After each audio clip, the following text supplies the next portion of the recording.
প্রিয় শিক্ষার্থীরা, কেমন আছো তোমরা সবাই?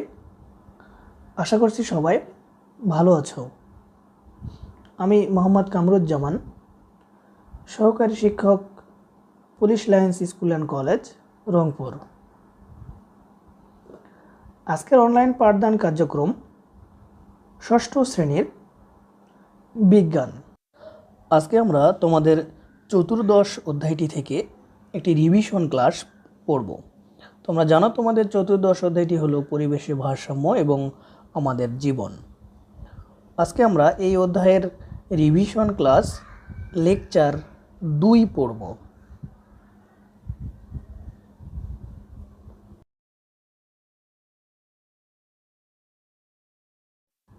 তো এসো যথারীতি শুরুতে আমরা আজকের পাঠের শিখন ফলটি জেনে নিই।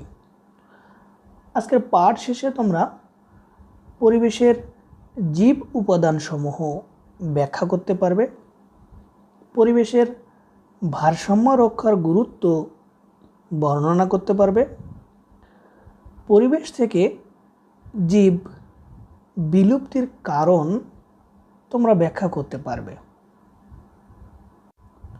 প্রথমেই পরিবেশের জীব উপাদানগুলো সম্পর্কে এসো আমরা জেনে নিই।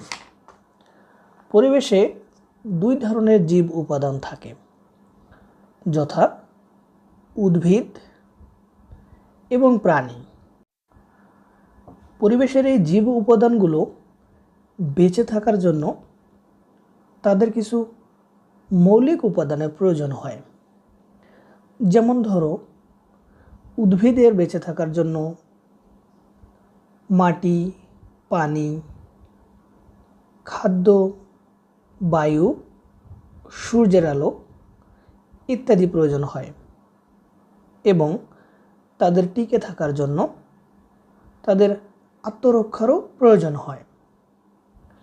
একইভাবে প্রাণীদের ক্ষেত্রেও তাদের বেঁচে থাকার জন্য পানি, বায়ু, খাদ্য, তাপমাত্রা, আলো এবং বাসস্থান ইত্যাদির প্রয়োজন হয়। প্রাণীদেরও বেঁচে থাকার জন্য তাদের আত্মরক্ষারও প্রয়োজন হয়। এখন পৃথিবীর বিভিন্ন অঞ্চলেই বলা যায়, পৃথিবীর সমস্ত অঞ্চলেই বিভিন্ন রকম উদ্ভিদ ও প্রাণীর বসবাস। কিন্তু সকল অঞ্চলেই উদ্ভিদ এবং প্রাণী কি একই রকম? না, তা কিন্তু নয়। তোমরা দেখবে যে পৃথিবীর বিভিন্ন অঞ্চলে, যেমন সমতল ভূমি থেকে শুরু করে পাহাড়, মাটির নিচে, বন জঙ্গল, খাল বিল, পুকুর, নদী, সমুদ্র কিংবা মরুভূমি, এই সকল স্থানেই কিন্তু উদ্ভিদ এবং প্রাণী বসবাস করে। কিন্তু এই সকল জায়গাতেই কি একই ধরনের উদ্ভিদ বা প্রাণী বসবাস করে? না, করে না। তাহলে কেন এই উদ্ভিদ এবং প্রাণীর মধ্যে ভিন্নতা তোমরা জানো কি? মূলত জলবায়ু, মাটি, পানি, আলো এবং অন্যান্য কিছু উপাদানের ভিন্নতার কারণে এই সকল স্থানে উদ্ভিদ এবং প্রাণীর মধ্যে ভিন্নতা দেখা যায়। এবারে আমরা পরিবেশের ভারসাম্য সম্পর্কে জানব। পরিবেশে একটি জীব টিকে থাকার জন্য, ভালোভাবে বেঁচে থাকার জন্য পরিবেশের উপাদানসমূহের ভারসাম্য থাকা একান্ত জরুরি। উপাদানসমূহের ভারসাম্য বলতে বোঝায় পরিবেশের যে উপাদানটি যতটুকু পরিমাণ থাকা প্রয়োজন ঠিক ততটুকু পরিমাণে থাকা। এই পরিমাণের কম বা বেশি হয়ে গেলে তখন এই ভারসাম্যটা নষ্ট হয়ে যায়। এমন একটি জীব যে পরিবেশে বসবাস করে, সেই পরিবেশের উপাদানগুলোর সহায়তায় জীবটি এখানে বসবাস করে। যদি কোনো একটি উপাদানের ঘাটতি হয়ে যায়, তখন উক্ত জীবটির ওই পরিবেশে বসবাস কঠিন হয়ে যায়, এমনকি হুমকির সম্মুখীনও হয়ে যেতে পারে। যেমন ধরো, আমরা যে পরিবেশে বসবাস করি, আমরা আমাদের প্রয়োজনীয় জিনিসগুলো আমাদের চারপাশের পরিবেশ থেকে পেয়ে থাকি। এখন আমাদের চারপাশের পরিবেশে যদি এই উপাদানগুলি ঘাটতি হয়ে যায়, যদি আমরা প্রয়োজনীয় উপাদানগুলি না পাই, তখন আমাদের কি হবে? তখন আমাদের জীবন হুমকির সম্মুখীন হয়ে যাবে, এমনকি জীবনযাপন অসম্ভব হয়েও দাঁড়াতে পারে। এজন্যই প্রত্যেকটি জীবের ক্ষেত্রেই যে যার পরিবেশে বসবাস করে, উক্ত পরিবেশের উপাদানগুলোর ভারসাম্য থাকা একান্তই জরুরি। প্রিয় শিক্ষার্থীরা, এখন আমরা পরিবেশ থেকে কোনো জীব বিলুপ্তির কারণগুলো জানব। পরিবেশ থেকে বিভিন্ন কারণে একটি জীব সম্প্রদায় বিলুপ্ত হয়ে যেতে পারে। যেমন প্রতিকূল পরিবেশ। একটি জীব যে পরিবেশে বসবাস করত, সেই পরিবেশের উপাদানগুলো, যেমন ধরো তাপমাত্রা, আলো, আর্দ্রতা, এগুলো যে পরিমাণে ছিল, এটি ছিল তার জন্য অনুকূল পরিবেশ।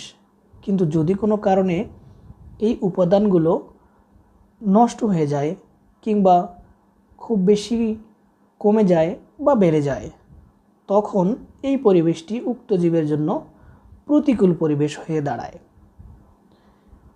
এরপর কারণটি হলো খাদ্যের জন্য প্রতিযোগিতা।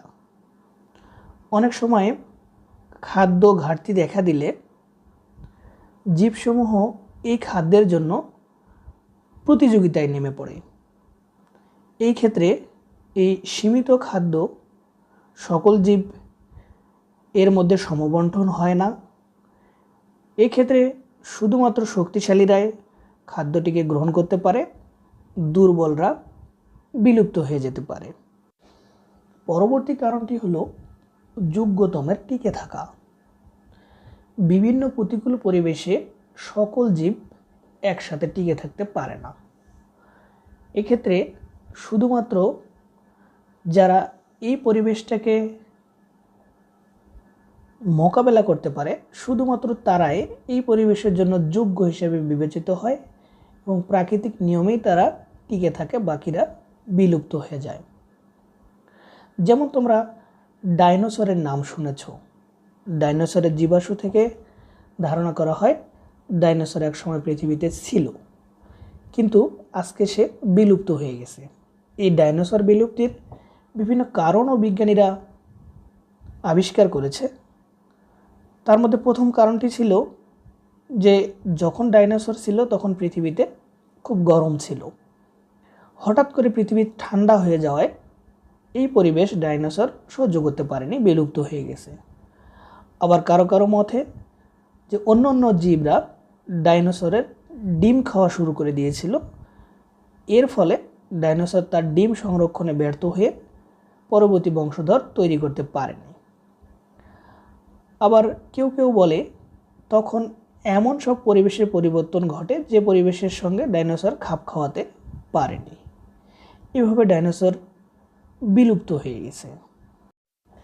প্রিয় শিক্ষার্থীরা, আমরা তাহলে জানতে পারলাম যে বিভিন্ন কর্মকাণ্ডের ফলে যখন পরিবেশের উপাদানগুলোর পরিবর্তন ঘটে, তখন পরিবেশের ভারসাম্য নষ্ট হয়ে যায়।